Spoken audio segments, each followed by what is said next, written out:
কমতে শুরু করেছে যমুনার পানি। তবে প্রচণ্ড স্রোতে তীরবর্তী সিরাজগঞ্জের শাহজাদপুর, চৌহালি ও এনায়েতপুরে দেখা দিয়েছে ভাঙন।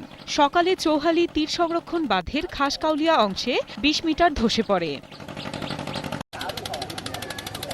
গেল ২ সপ্তাহে এ অঞ্চলের ৫ শতাধিক ঘরবাড়ি বিলীন হয়েছে নদীতে।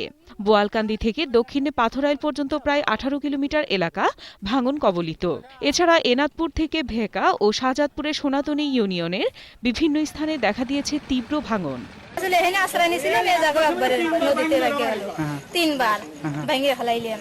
শুধু তাই নয়, এসব এলাকায় চলছে বিশুদ্ধ পানি, খাবার আর ত্রাণের জন্য হাহাকার। গাইবান্ধায় যমুনা আর ব্রহ্মপুত্র পাড়ের মানুষ নদী ভাঙনের তীব্রতায় বাড়িঘর সরানোর সময়ও পাচ্ছে না। গেল দুদিনে সদর উপজেলার কামারজনীর ঘোঘাট গ্রামটির অধিকাংশ ঘরবাড়ি বিলীন হয়ে যায় ব্রহ্মপুত্র নদে। 3টে বাড়ি একবার ভাঙি দেওয়া শুরু হয়েছিল, ঘর ভাঙারও আর সময় দিচ্ছিল না। তিস্তা নদীর পানি কমার সাথে সাথে দেখা দিয়েছে তীব্র ভাঙন। রংপুরের পীরগাছা উপজেলার চরাঞ্চলের ৮ গ্রামের ৩০০রও বেশি বাড়িঘর, ফসলি জমি এরই মধ্যে বিলীন হয়েছে নদীতে। যে কোনো মুহূর্তে নদীতে হারিয়ে যেতে পারে প্রাথমিক বিদ্যালয়, কমিউনিটি ক্লিনিক, মসজিদ আর মাদ্রাসা।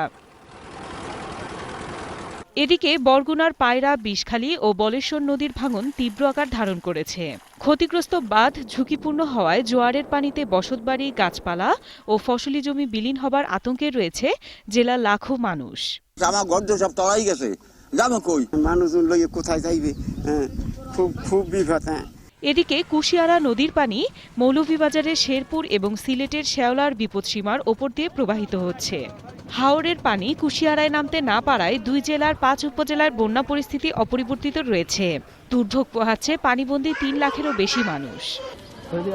আফসানা নীলা, ২১শে টেলিভিশন।